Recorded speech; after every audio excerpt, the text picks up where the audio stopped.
करना सफल, नाटक लिखना भी सफल हो जाएगा अगर आप उसके संदेश तक पहुंच गए। अगर आप उसकी लाइट या कॉस्ट्यूम या उसके सेट की तरफ ध्यान देंगे तो नाटक स्लिप कर जाएगा। बड़ा करें मेहरबानी, नाटक की कहानी पर ध्यान दें और नाटक को बहुत ध्यान से देखें ताकि ये समझ सकें कि इस नाटक के जरिए से राइटर आप तक क्या पहुंचाना चाहता है, वो आप तक पहुंचा या नहीं पहुंचा। आपकी जोरदार तालियों में हब्बा खातून।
वालेकुम अस्सलाम। बाबा, ये कब्रें किसकी है? एक नामुराद आशिक की, जो खुद तो बादशाह था मगर अपने महबूब की गुलामी ही उसकी हुकूमत थी। और ये दूसरी? एक बदनसीब हसीना की, एक लाजवाल मुगन्नी की, जो अपने आशिक के दीदार के लिए जोगन बन गई और कश्मीर की पुरबहार फजा से निकलकर बिहार की चिलचिलाती धूप में फना हो गई। वो महलों की जीनत जा सोई इस कब्र में हमेशा हमेशा के लिए। बाबा, क्या आप मुझे इस हसीना के बारे में कुछ और बता सकेंगे? क्या जानना चाहती है बच्ची? इनकी जिंदगी के वो सारे राज जो आपके सीने में या इस कब्र में दफन है। सुन सकेगी इस दर्द भरे फसाने को? बेशक बाबा। रहने दे, क्या करेगी इस गोरकर के बारे में जानकर? जिसे तारीख में दफना दिया उसे जिंदा करूंगी बाबा। इन्हें आराम से सोने दे, बहुत थके हैं दोनों, मत उधेड़ इन कब्रों के राज को। बाबा, जिस्म तो खाक है और खाक में मिल जाएगा, मगर इस अजीम दास्तां में रूह फूंककर इसे जमाने के सामने लाना होगा ताकि आने वाली नस्ल इस अजीम दास्तां को फरामोश न कर बैठे। बड़े जिद्दी मालूम पड़ती है तू। एक और जून। कुछ कहा बाबा? हाँ, जून, एक और जून। जून? हाँ, यही नाम था इस बदनसीब का। जून, कितना खूबसूरत नाम है। वजह फरमाया तुमने, अपने नाम की ही तरह हसीन थी वो। ऐसा बला का हुस्न कि देखने वालों के होश गुम हो जाए, ऐसी पुरसोज नगमगी कि कुमरी तूती और बुलबुल भी शर्मिंदा हो जाए। जिस्म ऐसा जैसे संगमरमर से ढला कोई शफ़ाफ मुजस्समा, जुल्फें ऐसी कि बिखर जाएं तो दिन में रात का गुमा होने लगे। देने वाले ने उसे सब कुछ दिया मगर तकदीर के मामले में वो कंगाल ही रही। बाबा, और बताइए ना बाबा, बताइए बाबा। तू सुने बिना मानेगी नहीं बच्ची। अच्छा सुन, वादी कश्मीर में एक किसान हुआ करता था जिसकी एक मासूम सी बच्ची थी। नाम था जून यानी चांद। कश्मीर की खूबसूरत पहाड़ियों के दामन में था उसका गांव चंदनहार, जहां आबाद था उसका एक छोटा सा कुनबा।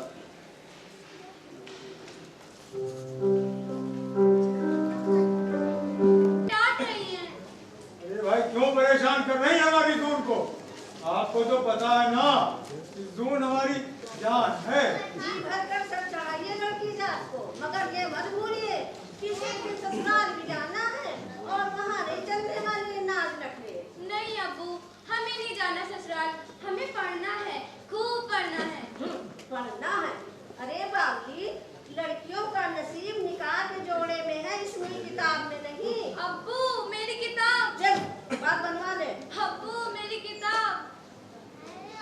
माँ ठीक कहती है बेटी, शरीफों की लड़कियां इन किताबों विताबों से दूर रहती हैं।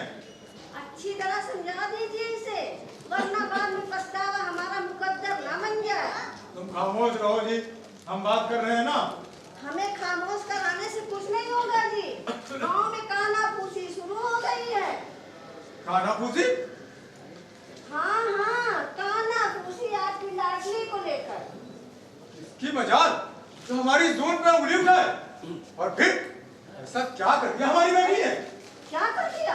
अरे गांव भर में गाती फिरती हाथों में किताब लिए। अरे सुरफा की बेटी है, पढ़ेगी लिखेगी तो नाक न कटेगी हमारी। जून, मेरे पास आओ। जी बेटी, तू पढ़ना क्यों चाहती हो? मुझे अच्छा लगता है अब्बू।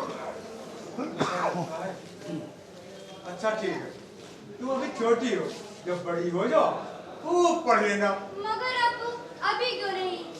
अभी क्यों नहीं? हाँ, गांव में कोई उस्ताद नहीं है ना, इसीलिए।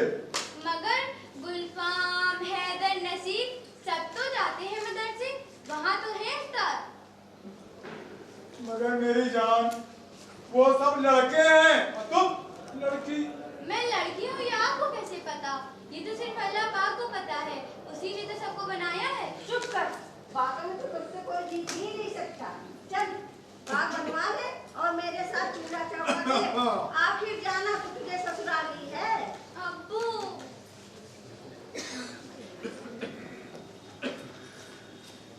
ठीक से बाल बनवा ले बेटा, और आप भी ना बेगम हर समय उसे ससुराल के ताने मारती रहती।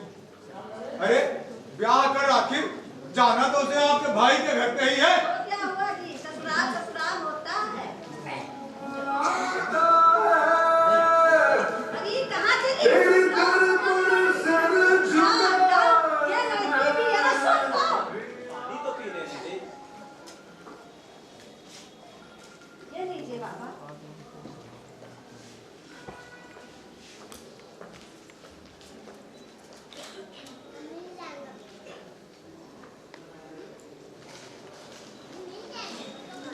अब कहिए ना बाबा। बेटी, बाबा को परेशान मत करो, और जाओ अम्मा से चोटी बनवा लो। नहीं अब्बू, हम गाना सुनेंगे। बहुत जिद्दी लड़की है ये बाबा। बाबा बुरा मन मानिएगा। ये बच्ची कोई आम बच्ची नहीं है। क्या? हाँ, इसकी पेशानी की जया साफ बता रही है कि एक दिन इसके सर पर मलिका का ताज होगा और इसकी शोहरत जमीन के आंचल पर फैल जाएगी। मगर बाबा, एक मामूली किसान की बेटी के सर पर मलिका का ताज, आपने भी क्या अनहोनी बात कह दी बाबा। फकीर के कौल को झूठा समझती है, नादान औरत। जा, मैं तेरे दर से भूखा ही चला जाता हूँ। बाबा बाबा बाबा, माफ कर दिए इसे, नादान औरत है। और आप तो बाबा सब जानते हैं। माफ कर दिए इसे, और खाना खा लीजिए। नहीं, फकीर को कौल से मुकरने पर मजबूर मत कर, मत कर। अरे बदबख्त, खड़ी खड़ी मुंह क्या तक रही है। जा माफी मांग बाबा से। बाबा माफ कर दीजिए, मेरा मतलब आपका दिल दुखाना नहीं था। अब ये खाना तू ही रख। माफ कर दीजिए बाबा। जा, माफ किया, मगर ये खाना तू ही रख।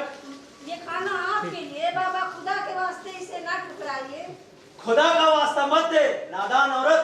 क्या तुझे पता नहीं, ये गुनाह है। बाबा मत जाइए बाबा, अब्बू कहते हैं बच्चों के इंतजाम तो खुदा भी नहीं डालता। खुदा ने बहुत हसीन आंखें बख्शी है तुझे बेटी, मगर क्या बाबा? जा नन्ही परी, तू अंदर जा। मगर आप चले तो नहीं जाएंगे ना? नहीं, हम कहीं नहीं जाएंगे। तो आप हमें अंदर क्यों भेज रहे हैं? इसलिए कि तू हमारे लिए कहवा बना ला। मगर हमें तो खावा बनाना आता ही नहीं। हाँ, शीन से बनवा लाती हूँ। शीन? ये शीन कौन है? हमारी प्यारी सहेली। बाबा खाना खा लीजिए। कहा ना, फकीर अपने कौल से फिरा नहीं करते। हाँ, कहवा जरूर पिएगा ये मलंग। बाबा आप जून के बारे में कुछ कह रहे थे। हाँ, इसीलिए तो बच्ची को अंदर भेजा है। ऐसा क्या है उसकी आंखों में बाबा? इस बच्ची की आंखों में आंसुओं का एक दरिया मौजन है, जिसे इस फकीर की नजरें साफ देख रही हैं। मगर बाबा, आपने ही कहा था कि इसके सिर पर मलिका का ताज होगा। बेशक। ऐसी क्या पहेली है बाबा? पहेली नहीं, तमाशा, कुदरत का तमाशा, जिसे हम सब देखने पर मजबूर हैं। मगर बाबा, इसकी शादी मेरे भाई के बेटे अजीज लून के साथ तय है। और इसका मलिका बनना भी तय है। ये लड़की एक दिन सारे जमाने में मशहूर होगी। इसके आवाज के जादू से लोग इसकी तरफ खींचे चले आएंगे। ये नाकाबिले फरामोश शायरा बनेगी और तारीख में अमर हो जाएगी। मगर बाबा, इतनी शोहरत के बाद भी आंसू? हाँ बाबा, क्या है ना आंसुओं का राज? कुदरत के आगे सब मजबूर हैं। क्या शाह, क्या गदा, सब मजबूर हैं। बाबा, बाबा, ला बच्ची।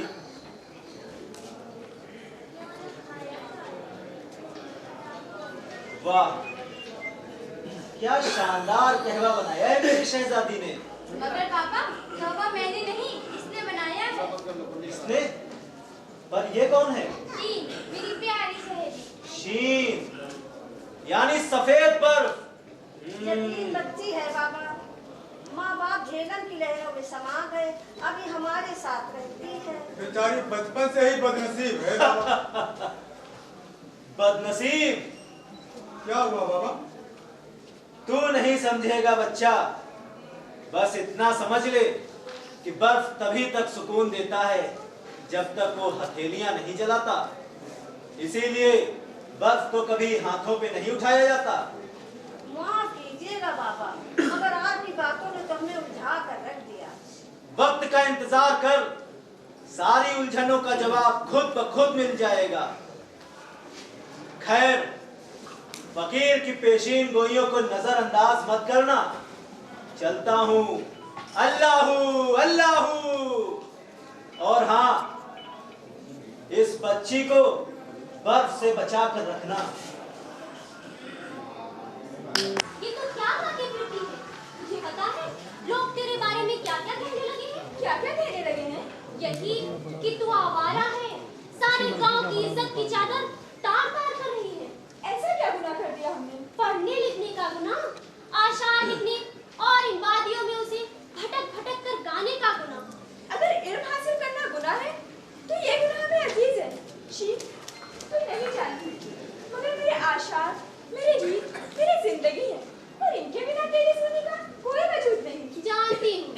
जानती हूँ, बचपन में भी तू ऐसी ही बातें किया करती थी, और पढ़ने लिखने की तो ऐसी जिद ठानी कि बीमार पड़ गई।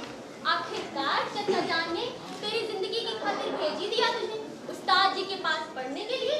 जानती हूँ तब भी। मैं तो जानती हूँ, लेकिन जमाने की जुबान पर कुफ्र लगाने की हिम्मत है तुम में? हमें जमाने की परवाह नहीं शीख। बस क्या? रहने दो। तुम्हें तो जमाने की परवाह ही नहीं, फिर कहने से क्यों चकती हो? हमें जमाने की परवाह नहीं, मगर अपने अल्फाज और अपने जुमलों की तो है। जहाँ पे बात को समझने वाला कोई ना हो, वहाँ अपनी बात कहना मुनासिब तो नहीं।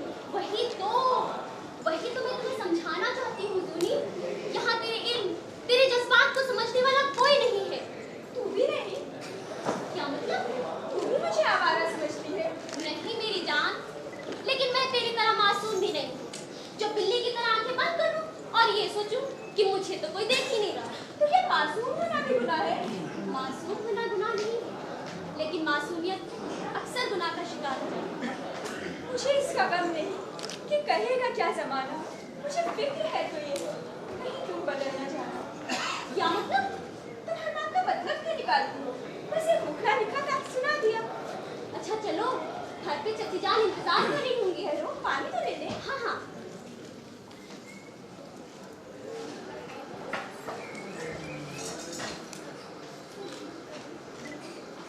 उफ, कभी तो ये निराशन खामोश हो जाए। ये क्या इंसाफ है?